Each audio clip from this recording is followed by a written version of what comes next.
नमस्कार, बुलेटिन में आपका स्वागत है। मैं हूं आपके साथ आशा सरमाल। चलिए शुरुआत करते हैं जम्मू कश्मीर से जुड़ी खबरों की। पुंछ जिले में एलओसी पर वीरवार को संदिग्ध परिस्थितियों में आप देखिए किस तरह से सूचना मिलने पर यहां पर ऑपरेशन जो है वो शुरू किया गया था। सर्च ऑपरेशन अभी भी जारी है। संदिग्धों की तलाश के लिए सुरक्षा बल चप्पा चप्पा छानने के लिए यहां पर आप देखिए किस तरह से डटे हुए हैं, लेकिन फिलहाल कोई भी घुसपैठिया पकड़ में नहीं आ सका है। और वीरवार को दरअसल पुंछ के खड़ी करमाड़ा सेक्टर में एलओसी पर पहरा दे रहे सैनिकों को संदिग्ध गतिविधियों का शक हुआ था और उसके बाद शाम करीब 7 बजे उनके द्वारा गोलाबारी भी की गई थी और सैनिकों ने क्षेत्र पर कड़ी नजर रखने के लिए दर्जनों रोशनी देने वाले बम और साथ ही दागे हुए जो इलाके हैं वहां पर भी आप देखिए किस तरह से इसे सुनिश्चित किया जा सके, इसलिए काम किया और सीमा पार से आतंकवादियों की कोई आवाजाही ना हो इसके लिए भी काम किया गया। वहीं जमीन पर संदिग्ध हलचल के किसी भी निशान को देखने के लिए आज दिन के उजाले के साथ बड़े पैमाने पर तलाशी अभियान शुरू किया गया था।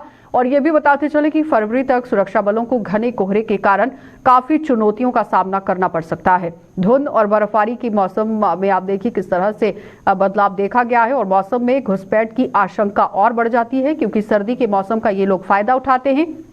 तो ऐसे में सेना, बीएसएफ और जम्मू कश्मीर पुलिस बेहतर तालमेल बनाकर हर चुनौती का डटकर सामना करती है।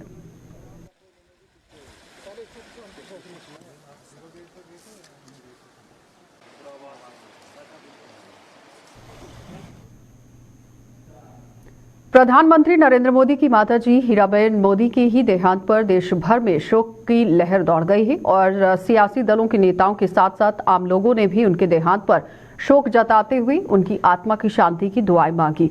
जम्मू में आज भाजपा के मुख्यालय के अलावा पार्टी के जिला कार्यालय व जम्मू नगर निगम में शोक सभाओं का आयोजन किया गया जिनमें दिवंगत आत्मा की शांति की दुआएं मांगी गई।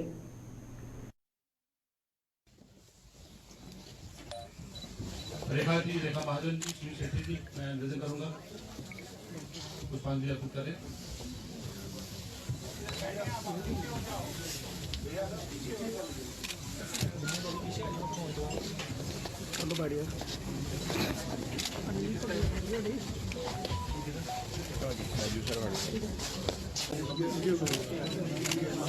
अशोक जुड़िया जी, मैं निवेदन करूंगा अशोक सचिव। हमारे मोर्चों के अध्यक्ष जो यहाँ बैठे हुए हैं, अध्यक्षा हमारी मैडम बहन। क्योंकि इस तरह की पुण्य आत्मा जो है कभी कभार धरती पर अवतार लेती है। जिन्होंने हमारे आदरणीय प्रधानमंत्री नरेंद्र भाई मोदी जैसे बेटे को जन्म दिया था, पूरा भारत जो है वो इनका हमेशा ऋणी रहेगा। क्योंकि आदरणीय प्रधानमंत्री जी भारत के साथ साथ बाहर के विदेशों में भी किस तरह से अपना जो है नाम कमा रहे हैं, अपने प्रदेश का, अपने पूरे देश का। तो हम सब जो है ऐसी माता जिन्होंने कि ऐसे पुरुष को जन्म दिया है जो कि पूरे भारत के साथ साथ विदेशों में भी अपना नाम जो है बड़े अच्छे तरीके से कमा रहे।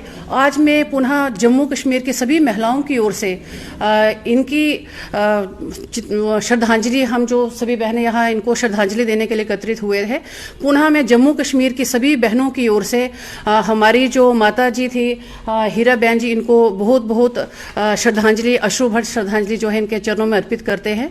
माननीय प्रधानमंत्री श्री नरेंद्र भाई मोदी जी की माताजी का आज देहांत हुआ है और हम ये पूरा जम्मू ये प्रार्थना करता है कि उनको प्रभु के चरणों में स्थान मिले और उनकी आत्मा को शांति मिले। प्रधानमंत्री जी की माताजी ने एक बहुत अच्छा संदेश दिया था प्रधानमंत्री जी को, वो ये था, काम करें बुद्धि से और जीवन जिए शुद्धि से। अगर हम इस संदेश पर चलें और वही उनको सच्ची श्रद्धांजलि। तो बर्फबारी के कारण वीरवार को बंद हुई मुगल रोड पर फिलहाल यातायात बहाल होने से कोई आसार देखिए नजर आते हुए नजर नहीं देखे जा रहे हैं। कहने का तात्पर्य यह है कि मुगल रोड खुल जाए, इस पर अभी भी संशय जो है वो बना हुआ है। भारी बर्फबारी के कारण मुगल रोड आज दूसरे दिन भी यातायात के लिए बंद है और अधिकारियों के मुताबिक मौसम ने इजाजत दी तो 2 दिन बाद मुगल रोड खोल दी जाएगी, लेकिन इसके आसार कम ही नजर आ रहे हैं क्योंकि करीब 16 किलोमीटर सड़क मार्ग जो है वो बर्फ से पूरी तरह से ढक चुका है। बर्फ यहां पर पड़ी है। वहीं मुगल रोड बंद होने से इसके चलते ना तो राजौरी पुंछ से शोपियां और ना ही शोपियां से किसी भी गाड़ी को आगे बढ़ने की इजाजत दी गई। तो मौसम की बार से ही मुगल रोड अक्सर यातायात के लिए बंद हो जाती है, जिससे व्यापारी वर्ग तो दिक्कतों की वजह से काफी परेशान होता है। लेकिन उसके साथ साथ आप देखिए इन लोगों की हमेशा एक डिमांड रही है कि इस रोड को 12 महीने खोला जाए, क्योंकि मरीजों की अगर बात करें तो श्रीनगर के अस्पताल ये नहीं पहुंच पाते हैं और लोगों के मुताबिक मुगल रोड पर टनल का निर्माण होने से ही इस परेशानी से छुटकारा पाया जा सकता है और काम अब जल्द से जल्द शुरू होना चाहिए। इसको लेकर भी लोगों ने अपनी मांग सामने रखी है।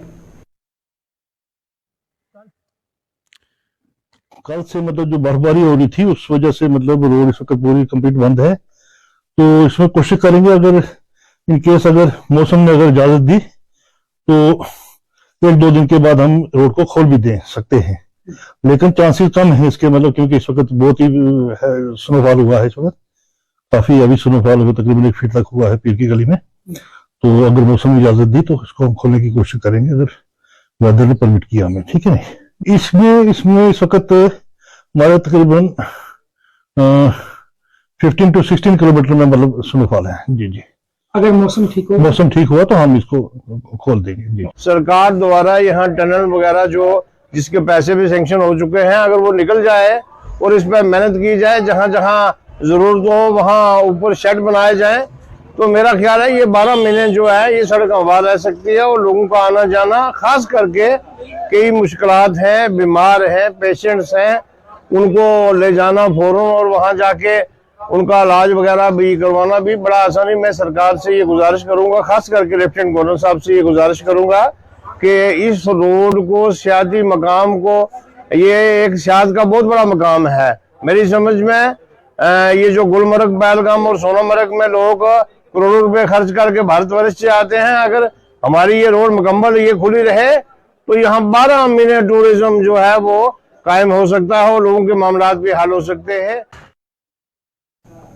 राजौरी थाना मंडी सड़क मार्ग के विस्तारीकरण का काम विवादों में घिर गया है और बीआरओ द्वारा यहां अलाइनमेंट में बदलाव किए जाने पर राजौरी के ऐती इलाके के लोगों ने ऐतराज जताया है और लोगों ने इस सड़क से सर्वे में अब किए जा रहे बदलाव की कड़ी निंदा करते हुए जम्मू कश्मीर प्रशासन की बीआरओ के साथ बातचीत करने की मांग की। लोगों का साफ तौर पर यह कहना है कि यहां पर अलाइनमेंट में जो बदलाव किया गया है उन्हें किसी भी सूरत में बर्दाश्त नहीं है।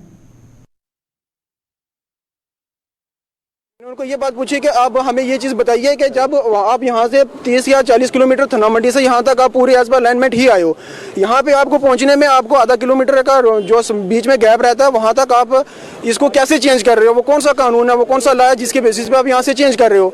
तो उन्होंने हमें ये चीज़ बताई कि हम एज पर अलाइनमेंट ही जा रहे हैं। कुछ ब्यूरोक्रेट्स जो थे उनकी वजह से यहाँ पे प्रॉब्लम्स आई है। आज 4 दिन से वहाँ पे काम रुका हुआ है। कुछ मजदूरदार लोग हैं, कुछ दूर दराज से वहाँ पे अपनी ज़मीनों को बचाने के लिए आए हुए हैं। उनका ये कहना है कि एज पर अलाइनमेंट ही जाए। अगर हमारा मकान आता है गिरा दो, हमें कोई दिक्कत नहीं है, हमारी जमीन आ रही है, हमें कोई एतराज नहीं है, एज पर अलाइनमेंट ही जाने दो। लेकिन जिनके बच रही है उनको आप क्यों वहां से, आपके पास कौन सा कानून है कि आप वहां से आधे किलोमीटर के लिए आप वहां से चेंज कर रहे हो अपनी जो अलाइनमेंट है? दिल्ली अमृतसर कटरा एक्सप्रेसवे के निर्माण में यहां हीरानगर के छन अरोड़िया गांव में ही जमीन अधिग्रहण की प्रक्रिया पर कुछ लोगों ने सवालिया निशान उठा दिए हैं और इस गांव के एक ही परिवार ने आंदोलन शुरू कर दिया है, जिसका आरोप है कि उसे इस जमीन का उचित और फिर मार्केट रेट के हिसाब से मुआवजा नहीं दिया गया है। और इस परिवार ने यह आरोप भी लगाया है कि national highway authority of India नियम कानूनों की अनदेखी कर रही है, जिसका संज्ञान सरकार को लेना चाहिए।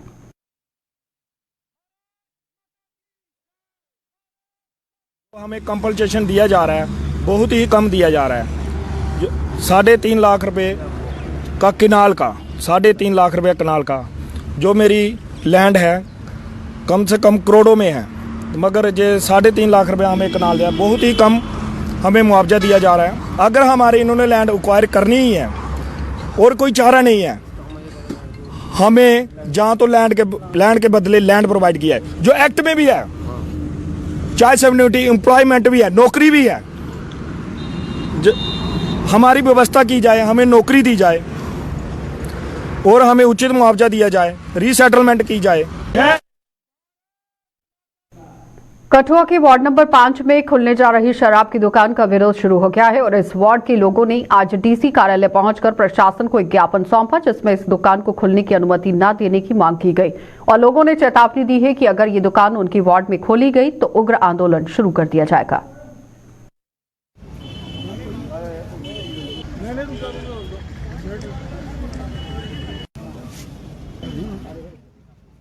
वार्ड नंबर 5 के मेन चौक में ही वहाँ एक वाइन शॉप खुल रही है और हम उसी का मुद्दा लेके यहाँ डीसी सर के पास आए हैं, लेकिन डीसी सर तो नहीं थे आज, लेकिन फिर भी हमने अपनी जो समस्या है वो आज उनके रूबरू रखी है और उन्होंने हमें आश्वासन दिया है कि हमारे पास ऐसे कोई डेपुटेशन नहीं आई हुई है कि हम इसके लिए आपको बताएं कि हमने परमिशन दी है। अगर आती है तो हम उसके बारे में ज़रूर सोचेंगे। मुद्दा ये है कि इतनी समस्या है कि देखो शाम को हम जाते हैं वहाँ आगे 4-5 वाइन शॉप हैं तो हमें निकलना भी मुश्किल होता है। इतनी समस्या निकलने के लिए कि हम शाम को ऐसे निकल भी नहीं पाते हैं। इतनी जो हमारी लेडीज़ बहनें बच्चे जो हैं देख के मतलब अच्छा नहीं लगता कि ये सब वाइन शॉप खुल रही हैं। और यही समस्या जो है हमारी जो आज जितनी भी मेरी जितनी बहनें आई हैं तो वो यही चाहती हैं कि वहाँ वाइन शॉप ना खुले और मीडिया के थ्रू। लेकिन मैं यही कहना चाहती हूँ कि जितने जो भी खोलने की सोच रहे हैं वो इस बारे में सोचें भी ना, क्योंकि जैसे हम जहाँ आज इकट्ठे हुए हैं अगर कल को वहाँ वाइन शॉप खुलेगी तो उसका अंजाम जो है अच्छा नहीं होगा और फिर कहेंगे कि हमें किसी ने बताया नहीं, किसी ने बोला नहीं। तो वो आज हम उनको आगाह कर देते हैं कि वहाँ वाइन शॉप खोलने की सोचें भी ना। तो जम्मू के पुराने शहर में परेड इलाके में स्थित सब्जी मंडी की बद से बदतर हो चुकी हालत के विरोध में दुकानदार आज फिर से विफर पड़े हैं। उन्होंने जम्मू नगर निगम के खिलाफ जोरदार प्रदर्शन किया और बारिश के बाद इस सब्जी मंडी की क्या हालत हो जाती है ये आप इन तस्वीरों में साफ देख सकते हैं। किस तरह से आप देखिए हल्की सी बारिश के बाद यहाँ पर हालात जो है बिगड़ गए हैं। और दुकानदारों की बात करें तो वहां पर स्मार्ट सिटी को लेकर वो बातचीत करते हुए नजर आए, जिसमें जम्मू की खूबसूरती में ये सब्जी मंडी एक धब्बा साबित हो रही है और नगर निगम को इससे कोई लेना देना नहीं है। और शहर भर में जितने भी फुटपाथ बनाए गए हैं उनका निर्माण तो क्या यहाँ पर किया जाना था, लेकिन नगर निगम सब्जी मंडी की हालत सुधारने में भी कहीं ना कहीं आनाकानी करता हुआ नजर आया। इस तरह से आरोप जो है वो दुकानदारों की तरफ से लगाए गए और दुकानदारों ने इसके अलावा यहाँ पर खरीदारी करने वाले लोगों को भी यहाँ पर बताया है कि उन्हें किस तरह से खामियाजा भुगतना पड़ रहा है, क्योंकि बीच रास्ते में अगर इस तरह से गंदगी है तो समझिए कि बीमारियां लगने का भी अंदेशा अलग से बना हुआ है, जिसकी तरफ ध्यान देने की जरूरत है। म्युनिसिपैलिटी वाले हमें बेवकूफ बना रहे हैं 2-4 साल से, इतना बेवकूफ बना रहे हैं कि जो जानवर है वो भी समझ आता है ये हमारे साथ क्या कर रहे हैं। जो पहले मेयर थे वो भी आते थे, हाँ जी आपका काम सारा हो जाएगा, ये देखिए आगे पीछे कैमरा घुमाइए, ये इनकी क्या हालत है। और सब्जी मंडी की हाल देखिए, यहाँ पर बड़े बड़े लोग भी आते हैं, छोटे छोटे लोग भी आते हैं, अच्छे लोग भी आते हैं। अच्छा अभी कोई भी गाड़ी आएगी, जो भी कोई जा रहा होगा उसके पूरे के पूरे कपड़े सारे गंदे हो जाते हैं। जब आप इनको सफाई कर्मचारी लगाए हैं, इनको हम बोलते हैं भाई ये देखिए सफाई कीजिए, हमारे पास बंदे नहीं हैं। कितने बंदे हैं भाई? 2 बंदे हैं, वो भी छुट्टी पे हैं, जहाँ 1 बंदा है वो भी छुट्टी पे है। नालों की हालत देखिए बिल्कुल टूटे पड़े हैं। कल एक लड़के का पाँव उधर बीच में चला गया, 16 टांके लगे उसको जीएमसी में। ये देखिए ये हमारे जम्मू की हालत है। हमें बेवकूफ़ बना रहे हैं कि हम बना रहे हैं ये स्मार्ट सिटी ये कहाँ बना रहे हैं? खाली पैसा खा रहे हैं वो फुटपाथ बना के। मैं एलजी साहब को बताना चाहता हूँ, गवर्नमेंट को बताना चाहता हूँ कि ग्राउंड में आइए, ये देखिए ये लोग क्या कर रहे हैं। और झूठे वादे कि हम जी सब्जी मंडी को ये बना रहे हैं, स्मार्ट सिटी बना रहे हैं। एक दिन मेयर ने हमारी 11 बजे मीटिंग ली, हाँ जी कल आपका काम हो जाएगा, इधर बिजली लग जाएगी, तुम्हारे जितने भी ये टूटे फूटे हैं सब ठीक हो जाएंगे। हम भी खुश हो गए कि 11 बजे जो नए मेयर आए इन्होंने हमारी मीटिंग ली है तो काम शुरू हो जाएगा। मगर 1% कुछ काम नहीं हमारा हुआ। हमें बताया कि हम लोग कहाँ जाएं, ये महीने के बाद आ जाते हैं। ये गरीब लोग हैं, इनको एटीएम चाहिए, एटीएम के बिना ये पैसे नहीं लेते हैं, वो बेचारे एक दूसरे से ढूंढते हैं एटीएम कार्ड लेकर, फिर वो पैसे डालते हैं, महीने के महीने पैसे देते हैं जितने इनके पैसे बनते हैं। मगर हमारी सब्जी मंडी की हालत देखो, सारी टूटी पड़ी है। ये क्वार्टर वगैरह ये देखिए ऊपर ये ब्रिज हैं, सारे के सारे टूटे हैं, दुकानों के ऊपर छत नहीं है, पूछने वाला कोई नहीं है। इसलिए मैं एलजी साहब को, गवर्नमेंट को ये बताना चाहता हूँ, ये देखिए हमारी मंडी की हालत। पहले बोलते थे 3 टाइम सफाई होगी, पर्ची हमारे से ले लेते हैं महीने के महीने। तो नई पेंशन स्कीम के विरोध में जम्मू कश्मीर के सरकारी मुलाजिमों का गुस्सा भी लगातार 7वें आसमान पर पहुंच चुका है और जम्मू में आज एम्प्लॉय ज्वाइंट एक्शन कमेटी के बैनर तले इन मुलाजिमों ने जोरदार प्रदर्शन करते हुए पुरानी पेंशन स्कीम को बहाल करने की यहां मांग कर दी है कि इसे बहाल किया जाए। उन्होंने पंजाब और राजस्थान की तर्ज पर उन्हें भी सुविधा दिए जाने पर बल दिया।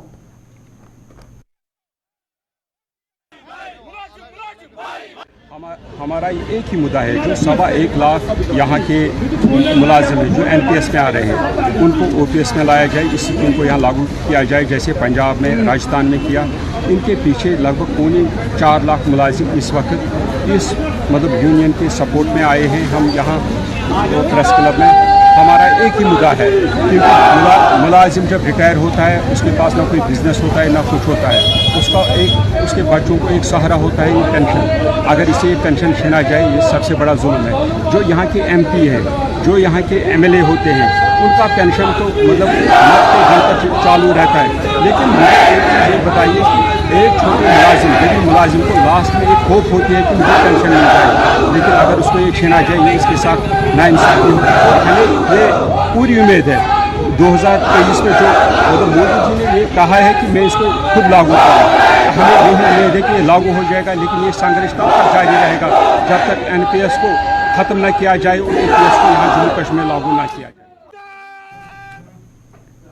तो जम्मू स्थित मौलाना आजाद मेमोरियल कॉलेज की ही एनएसएस यूनिट ने एक बार फिर से समाज के प्रति अपना दायित्व निभाकर मिसाइल कायम की है। और एनएसएस यूनिट ने जम्मू में आज फुटपाथों पर या फिर झुग्गी झोंपड़ियों में पलने वाले बच्चों में गर्म कपड़े और कुछ अन्य सामान वितरित किया और उन्हें अपनेपन का एहसास दिलाया।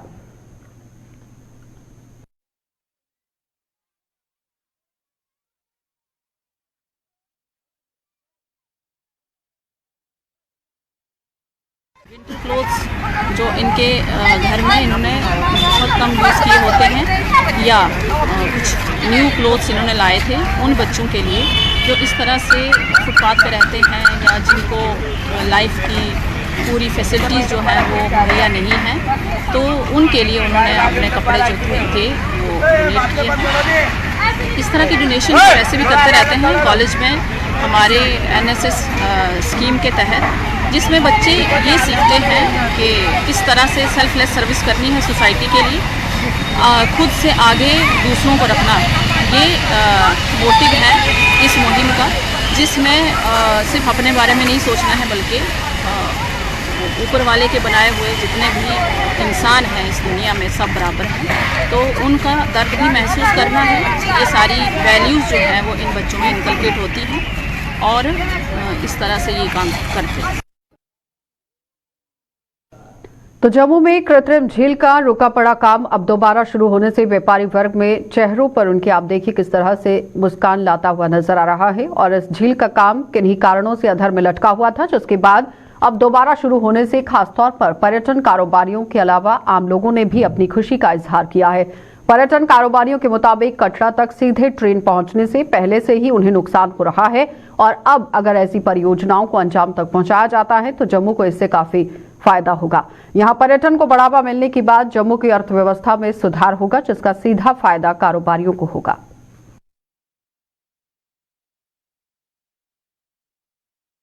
अगर ये लेक बनेगी तो इसमें गवर्नमेंट को भी रेवेन्यू जनरेट होगा और पर्यटन को भी यहाँ पे रहने का मौका मिल जाएगा। उससे टूरिस्ट जो यहाँ पे रहेगा, होटल इंडस्ट्री का काम थोड़ा सा बढ़ जाएगा। तो ये अच्छी बात है। गवर्नमेंट को चाहिए और भी कुछ टूरिस्ट स्पॉट डेवलप करें, क्योंकि यहाँ पे टूरिस्ट स्पॉट ना होने से टूरिस्ट यहाँ पे रुकता नहीं है। डायरेक्ट रहने कटरा जाने से जम्मू का बिजनेस जो है वैसे ही खत्म हो गया। दरबार मूव नहीं होने से जम्मू का बिजनेस खत्म है। इसलिए हमें कुछ ना कुछ आस है कि गवर्नमेंट जम्मू के बिजनेस के बारे में, व्यापारी के बारे में, उससे ये है कि जब टूरिस्ट यहाँ पे होगा, उनको शाम को अगर प्रॉपर गाइड किया जाए तो इस एरिया में कोई रौनक बढ़ सकती है। अब आप देखिए, अगर इन्होंने प्रॉपर डेवलप किया है बागे बहू को, बागे बहू की तरफ अगर वो प्रॉपर रोड्स बन चुकी हैं, पार्किंग प्लेस है और वहां पे अब टूरिस्ट जाना शुरू हो गया है। वहां पे जाता है, उससे रेवेन्यू भी जनरेट होता है और एक स्पॉट मिल गया है टूरिस्ट को वहां जाने का। इसलिए इसी ढंग से अगर ये स्पॉट बनाते रहेंगे, टूरिस्ट के पास अगर 5, 6, 7 जगह होंगी घूमने के लिए जम्मू में और उसको प्रॉपर गाइड किया जाएगा, वो डेफिनेटली जम्मू में स्टे जरूर करेगा। और अब यहाँ पे गवर्नर साहब भी जो है वो भी मनोज सिन्हा जी बड़े अच्छा काम कर रहे हैं, तो अब हमें उम्मीद है कि ये जो है अच्छी तरह से बनेगा। और उसमें क्या है कि जो बाहर से टूरिस्ट पिलग्रिम्स आएंगे वो 2-3 दिन का प्रोग्राम बना के आए कि वैष्णो देवी दर्शन किए, उसके बाद जम्मू में आ गए, जम्मू में 1-2 दिन रुके। उससे हमारी होटल इंडस्ट्री को, हमारे यहाँ ड्राई फ्रूट्स के जो इंडस्ट्री है, हमारे हैंडलूम इंडस्ट्री है, हमारे बाज़ारों में रौनक होगी। तो ये है कि लोग यहाँ पे आएंगे तो उससे इकॉनमी जो है जम्मू की अच्छी होगी। अभी ये काम जो है इसका शुरू हो गया है और 10 महीने का वक्त उन्होंने रखा है कि ये बैराज बन के तैयार हो जाएंगे। उसके साथ से जो बैंक्स है उसको डेवलप किया जाएगा। तो ये बड़ी ही अच्छी एक खबर है और अगर ये चीज़ हो जाएगी तो वो उसमें ये है कि काफ़ी फ़ायदा होगा जम्मू के व्यापारियों को भी, और जो लोग टूरिज़्म से जुड़े हुए हैं उनको काफ़ी फ़ायदा होगा। और हमें उम्मीद है कि ये जल्दी काम। जम्मू के भलवाल ब्लॉक के ही चक भलवाल इलाके में यहां नीलगायों, बंदरों और कुछ अन्य जानवरों की वजह से किसानों की मेहनत पर लगातार पानी फिर रहा है। लोगों के मुताबिक एक तरफ सरकार किसानों की आय दोगुना करने के दावे कर रही है, तो वहीं दूसरी तरफ जम्मू कश्मीर का वन्य जीव विभाग किसानों की कोई सुध नहीं ले रहा है और इन जानवरों की धरपकड़ के लिए विभाग से बार बार गुहार लगाने के बावजूद भी इस बाबत कोई कदम नहीं उठाया गया है, जिससे उन्हें काफी आर्थिक नुकसान उठाना पड़ रहा है। यहाँ हमने अपना पीछे ये जो खेत पीछे देख रहे हैं, यहाँ हमने वीट का क्रॉप्स लगाया हुआ है। इससे पहले यहाँ हमने 400 प्लांट जो है पपीते के लगाए थे यहाँ, जिसको इन्होंने नील गाय और जो तरकले वाली सही होती है जहाँ एक, उन्होंने टोटली इस खेत में से 400 के 400 पेड़ को डिस्ट्रॉय कर दिया। इसके आगे हमने मैंगो की सैपलिंग लगाए थे कोई 20 कनाल में, वो भी इन्होंने टोटली लॉस कर दिया। सर आज की डेट में इन गायों की वजह से और मंकी की वजह से और जो तरकले वाली सही है, इतना हमें किसानों को लॉस हो रहा है कि हम आपस में ये बयान नहीं कर सकते हैं कि हमें कितना लॉस हो रहा है। रही बात गवर्नमेंट की, प्रशासन की, तो प्रशासन से हमने कई बार गुहार लगा चुके हैं कि हमारा इस समस्या से कोई ना कोई निजात दिलाइए। बस जैसे हम बताते हैं कि हमने बोलते हैं कि हमने आगे फॉरवर्ड कर दिया है, तो अभी तक ना ही कोई प्रशासन की तरफ से हमारी सुध लेने आया है और ना ही कोई हमें प्रशासन की तरफ से, कोई वाइल्ड एनिमल तरफ की तरफ से कोई हमारे पास नहीं कोई आया कि आपके जानवरों को पकड़ते हम उससे छुटकारा दिलाते हैं। और मोदी साहब का विजन ये है कि किसानों की जो है इनकम वो डबल की जाएगी। मुझे नहीं लगता कि डबल के अलावा वो सिंगल से भी हम सिंगल हैंड हो जाएंगे। तो आगे बच्चों की परवरिश करने के लिए भी अगर इसे ज़मीन के ऊपर निर्भर रहना पड़ेगा। आगे आपको पता है जी ये कंडी एरिया है, अगर कंडी एरिया में बारिश होगी तो फसल होगी, अगर बारिश समय से हुई तो ये जानवरों का इतना आतंक है कि वे जानवर भी टोटली लॉस कर देते हैं जगह। हमारे गाँव में जंगली जानवरों की इतनी मतलब बर्बादी है कि मैंने 20 कनाल में आंवले की खेती लगाई थी। अभी जैसे प्रधानमंत्री ने बताया था कि किसानों की आमदनी जो है दुगनी हो जाएगी, तो उसके तहत ही हमने जो है ये बाग लगाया था महकमा हार्टिकल्चर की तरफ से।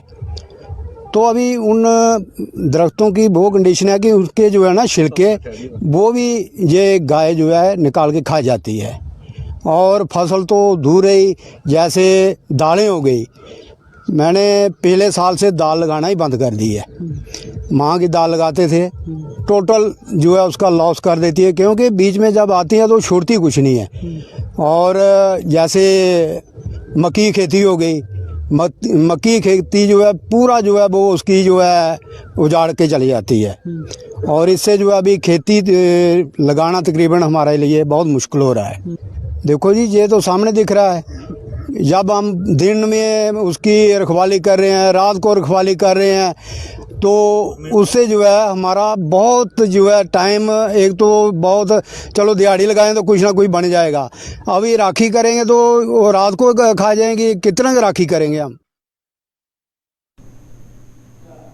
बिजनौर के गांव हरसद अबड़ में चोरों ने एक बार फिर से मां वैष्णो देवी के मंदिरों को निशाना बनाते हुए मां को भेंट की गई बकरियों को चुराकर रफू चक्कर हो गए हैं और चोरों ने 7 बकरियां चुराई हैं, जिसकी जानकारी आज सुबह मिलते ही स्थानीय लोग भड़क गए हैं। उन्होंने सड़क मार्ग बंद कर पुलिस प्रशासन के खिलाफ प्रदर्शन शुरू कर दिया और उनके मुताबिक इन मंदिरों को पहले भी यहां पर निशाना बनाया गया है चोरों की तरफ से और मामला पुलिस अभी तक सुलझा नहीं पाई है। कई तरह के आरोप इन लोगों ने यहां पर लगाए हैं। लोगों ने पुलिस की कार्यप्रणाली को आड़े हाथों लेते हुए जोरदार नारेबाजी की, जिस पर पुलिस ने 1 हफ्ते के भीतर आरोपियों को सलाखों के पीछे डालने का आश्वासन दिया। वहीं लोगों ने चेतावनी भी दी है कि अगर इस अवधि में चोर नहीं पकड़े गए तो आंदोलन और ज्यादा तेज हो जाएगा।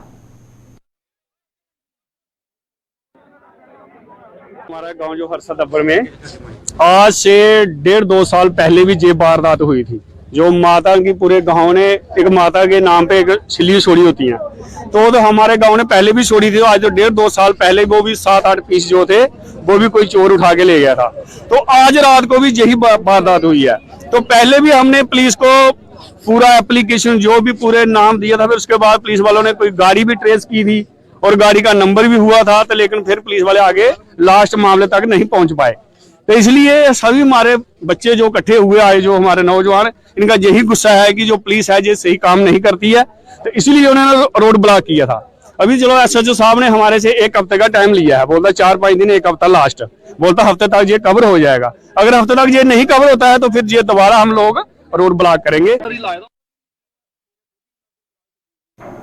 चलिए, बुलेटिन में फिलहाल इतना ही। आप बने रहिए गुलिस्तान न्यूज के साथ।